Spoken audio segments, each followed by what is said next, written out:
Hello दोस्तों, आज हम बात करने वाले हैं अंटार्कटिका की पिघलती बर्फ़ के बारे में, जो सिर्फ वहाँ की जलवायु को ही नहीं बल्कि पूरे पृथ्वी के महासागरों और पर्यावरण को प्रभावित कर रही है। अंटार्कटिक सरकम्पोलर करंट दुनिया के सबसे शक्तिशाली समुद्री धारा है, लेकिन ग्लोबल वार्मिंग के कारण यह धारा धीमी हो रही है, जिससे समुद्री जीवन और जलवायु चक्कर पर गंभीर असर पड़ सकता है।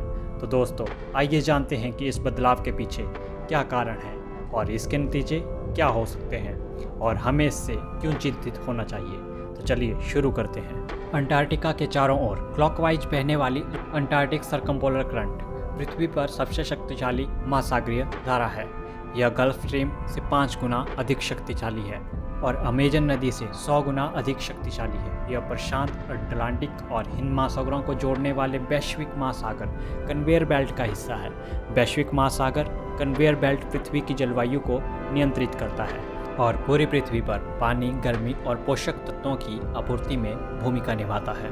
लेकिन अंटार्कटिका की पिघलती बर्फ से निकला ताज़ा ठंडा पानी महासागर के पानी के खारेपन को घटा रहा है, जिससे संभव है कि अंटार्कटिक सरकम्पोलर धारा में कुछ गड़बड़ हो रही है। नया शोध बताता है कि पृथ्वी के बढ़ते तापमान के कारण साल 2050 तक अंटार्कटिक सरकम्पोलर धारा 20% धीमी हो जाएगी। इसका पर्यावरण पर दूरगामी असर होगा।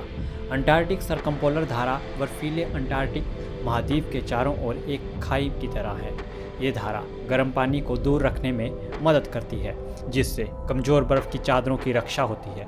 यह दक्षिणी बुल कैल्प यानी समुद्री शैवाल और इन पर सवार होने वाले किसी भी जानवर के लिए एक बाधा के तौर पर काम करती है।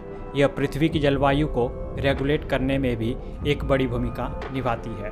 संयुक्त राज्य अमेरिका के पूर्वी तट पर गल्फ स्ट्रीम, जापान के पास कुरोशियो धारा और दक्षिण अफ्रीका के तट पर अगुलहास धारा जैसी समुद्री धाराओं के विपरीत अंटार्कटिक सरकम्पोलर धारा को अच्छी तरह से नहीं समझा गया है। इसकी एक वजह इसकी लोकेशन है, जिससे इसके माप जैसी जानकारी जुटाना कठिन है। समुद्री धाराएं तापमान, नमक के स्तर, हवा के पैटर्न और समुद्री बर्फ की मात्रा में परिवर्तन के प्रति प्रतिक्रिया करती हैं। इसलिए वैश्विक महासागर कन्वेयर बेल्ट कई मोर्चों पर जलवायु परिवर्तन के प्रति संवेदनशील है। पहले हुए शोध से पता चला था कि कन्वेयर बेल्ट का एक महत्वपूर्ण हिस्सा विध्वंस की ओर जा सकता है। सैद्धांतिक रूप से अंटार्कटिका के आसपास गर्म पानी की धारा की गति बढ़नी चाहिए। ऐसा इसलिए क्योंकि घनत्व में परिवर्तन अंटार्कटिका के आसपास हवाएं धारा की ताकत को निर्धारित करती है। गर्म पानी कम घना होता है और यह धारा को तेज करने के लिए पर्याप्त होना चाहिए। लेकिन आज तक के अवलोकनों से संकेत मिलता है कि हाल के दशकों में धारा की ताकत अपेक्षाकृत स्थिर रही है। यह स्थिरता आसपास की बर्फ के पिघलने के बावजूद बनी हुई है, एक ऐसी घटना जिसका अब तक की वैज्ञानिक चर्चाओं में पूरी तरह से पता नहीं लगा है। महासागर मॉडलिंग में प्रगति से भविष्य में संभावित परिवर्तनों की गहन जांच संभव हो सकी है। ये मॉडल उन विशेषताओं पर जोर देता है जो अक्सर छूट जाते हैं, जैसे कि भंवर। इसलिए यह आकलन करने का कहीं अधिक सटीक तरीका है कि दुनिया के गर्म होने पर धारा की ताकत और दूसरी चीज़ों में किस तरह का बदलाव आएगा। यह बर्फ पिघलने और महासागर के परिसंचरण यानी सर्कुलेशन के बीच जटिल अंतर्क्रियाओं को पकड़ता है। भविष्य के इस अनुमान में अंटार्कटिका से ठंडा ताज़ा पानी उत्तर की ओर जाता है, जो गहरे समुद्र को भरता है। इससे समुद्र की घनत्व संरचना में बड़े बदलाव होते हैं। यह महासागर के गर्म होने के प्रभाव का प्रतिकार करता है, जिससे 2050 तक अंटार्कटिक सरकम्पोलर धारा 20% तक धीमी हो सकती है। अब हम जानेंगे इससे क्या नतीजे देखने को मिल सकते हैं। धीमी अंटार्कटिक सरकम्पोलर करंट के परिणाम गंभीर और दूरगामी है। अंटार्कटिका के चारों ओर पोषक तत्व से भरपूर जल को प्रभावित करने वाली मुख्य धारा के रूप में यह अंटार्कटिका के पारिस्थितिकी तंत्र में महत्वपूर्ण भूमिका निभाती है।